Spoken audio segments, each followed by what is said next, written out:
Well, moving on to the next charter, Charter Act of 1813. Now, what is so special about this Charter Act of 1813? The first thing about this act is that the monopoly of the British East Company,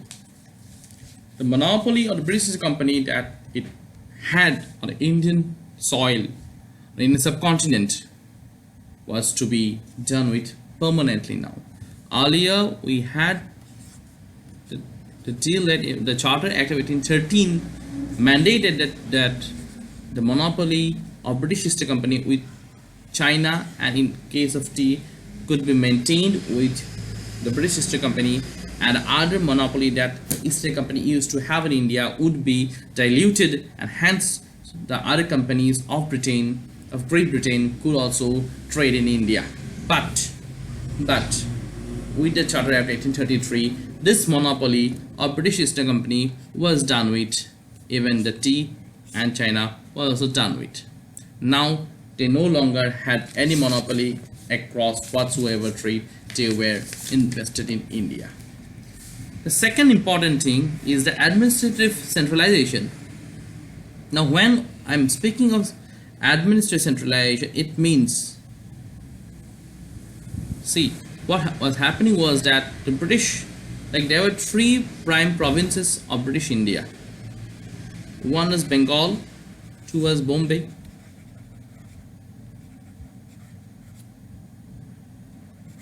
and third is Madras. These three were the presidencies, the major presidencies of the British East Company, and all of this region had their own governors.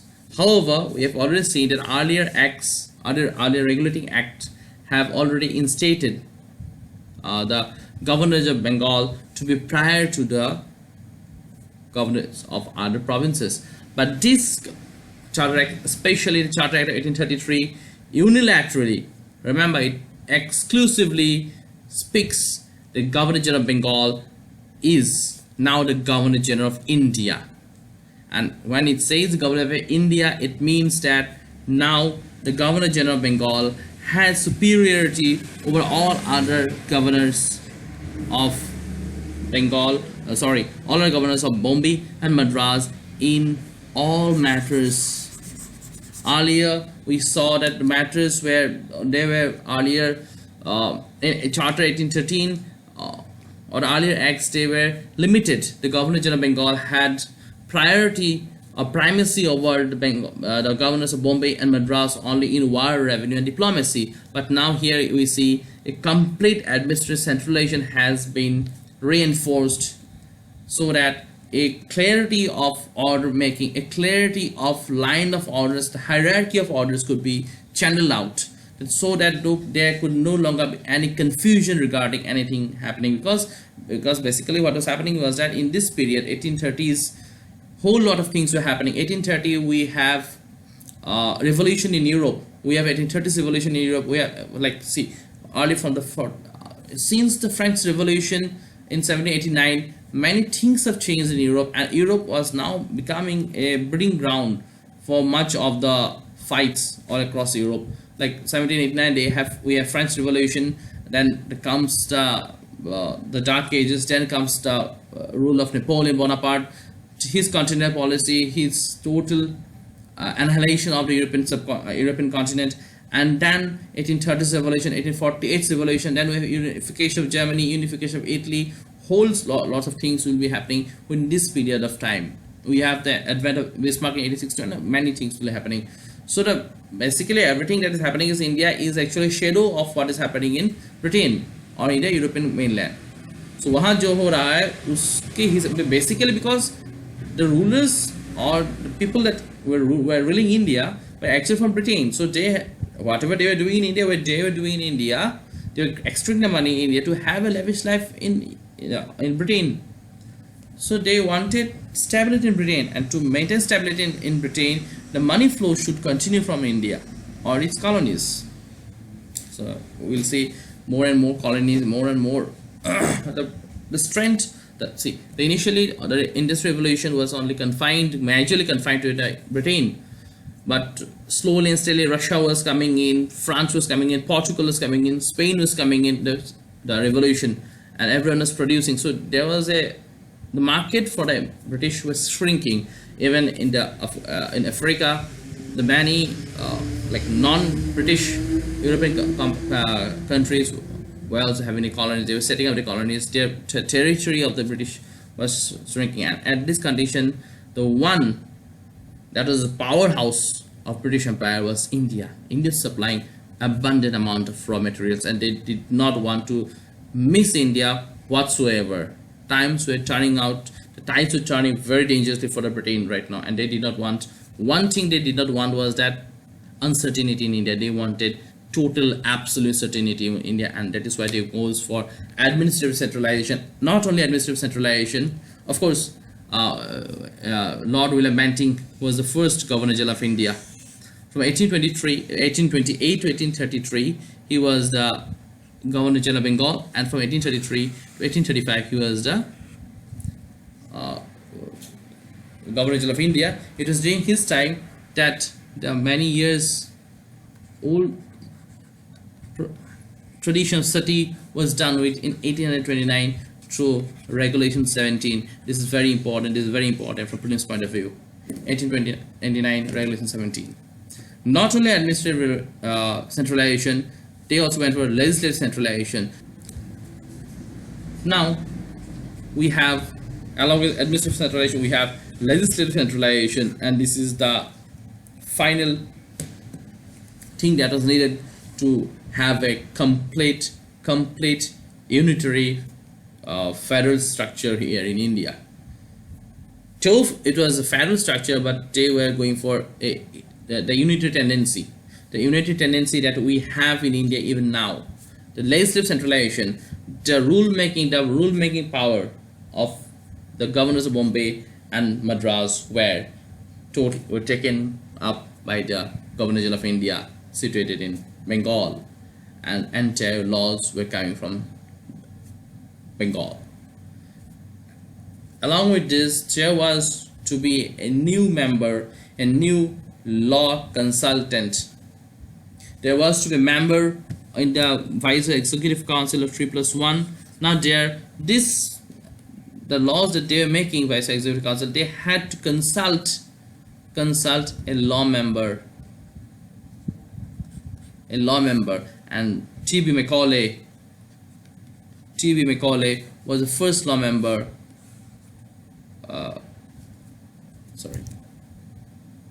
T.B. Macaulay was the first law member who came to rescue, and he was also involved in the Oriental English controversy. We'll be dealing with that separately or together.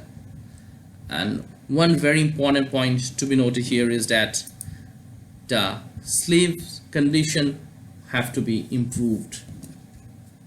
Slaves' conditions needed to be improved. This act said that the situation of the slaves, the conditions of the slave had to improve, because slavery was a big thing that was happening also parallelly in the United States, of course. And we know that, of course, Abraham Lincoln was finally successful in defeating the slavery thing and setting up all the slaves free after the Civil War in 1865 of America. So this is almost the same period. 1843 we have Act 5, which makes slavery illegal in India, and 1865 we have slavery made illegal in US too. So here we have Regulation 17, Sati, Widow Remarriage Act 1856. These are some very important acts. One is the Regulation Act 17, 1829. It abolished Sati, and then we have Widow Remarriage Act 1856. This was under Lord Dalhousie. Lord Dalhousie was a very, we'll come across this also. He was one of those men who knew nothing, and who crossed every moral culmination to annex any of the princess states or any part of India that he would do it in a flick of his eyes. So he was a very dangerous person who was very instrumental in making the modern British Empire in India. But nevertheless, he was very much instrumental also in removing or allowing widow remarriage in India in 1856. Now, moving on to Charter Act 1853. Now, this is the last Charter Act that will be coming in this period. So, what does it do? One thing that it does is it makes British East India companies rule. I won't say rule, but actually they're ruling. Their presence in India permanent. Earlier, we saw that every Charter Act 20 years was being given for them to continue, but now this was done with primarily because all this monopoly factor that they were having was done with already. So there was nothing monopoly. It is just now a normal company, and therefore they were given. There was no permanency. Like there was nothing like 20 years के लिए दे दिया उसके बाद हम फिर decide करेंगे, ऐसा नहीं है. They said like you be there, you rule it on behalf of the British Crown as long as at the pleasure of the British Crown.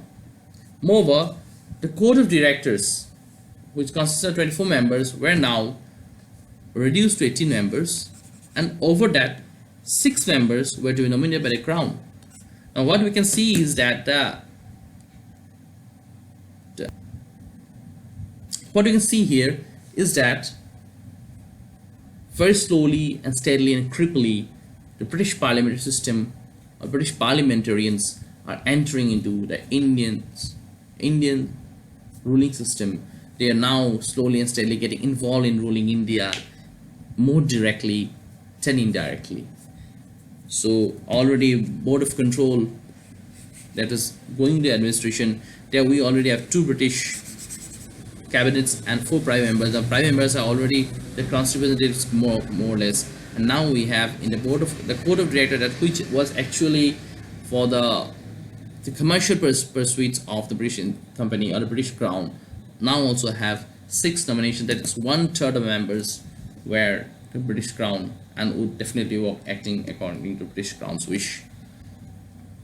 The ICS exam, Imperial Civil Services, Indian Civil Services, what we call in the civil services today, now was made an open exam.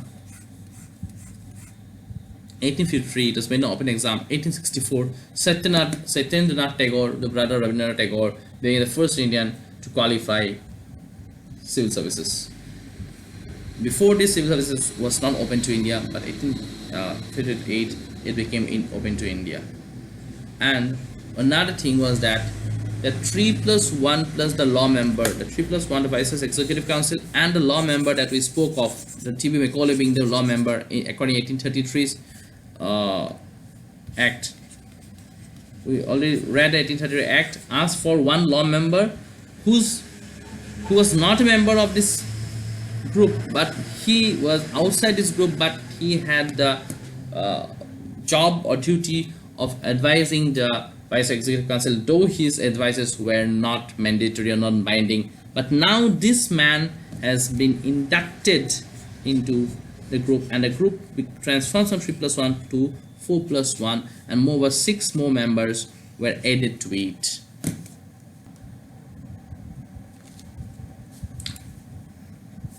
Okay, among the 6 members, 2 were from the Privy Council and 4 were from ICS, and this ICS, we must have 4 ICS, and out of these 4 ICS, 3 had to be from the presidency towns, that is Bengal, the presidency towns, Bengal, Madras and Bombay, the most important presidency towns, and plus Agra.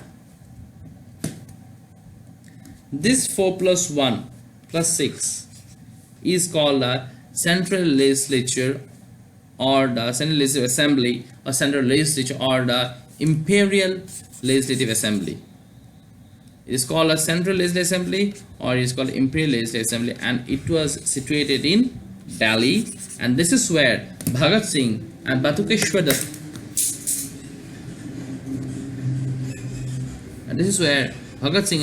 Dutt, bombed in 1829 in 1828.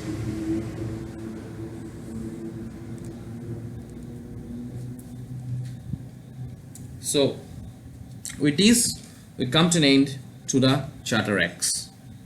Now with the ending of the Charter Acts, of course, to have a clearer view, I've covered most of the important points of the Charter Acts. Of course, these were acts. These acts are many more points.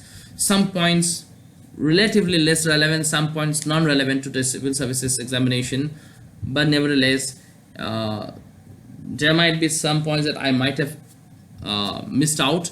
One good reference for all these Charter Acts is that the Indian Polity book by Lakshmikant, the first chapter dwells in all these Charter Acts, and there are some more fine, I'm quite sure there are some more finer points out there, though not that necessarily important, but nevertheless one should cover all aspects when you are preparing for civil services.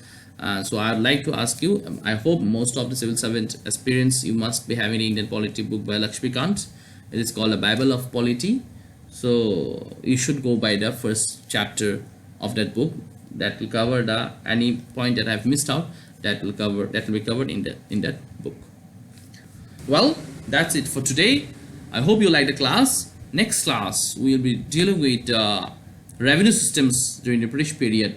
There are various revenue systems like the Ryotwari, the Permanent Settlement Act, and the Mahalwari, and we will be dealing with Queen's Proclamation Act, bits and bits of the starting points of in the War of Independence 1857, its causes, its impacts. So yes, that's it for today, and hope to see you in the next class. Thank you.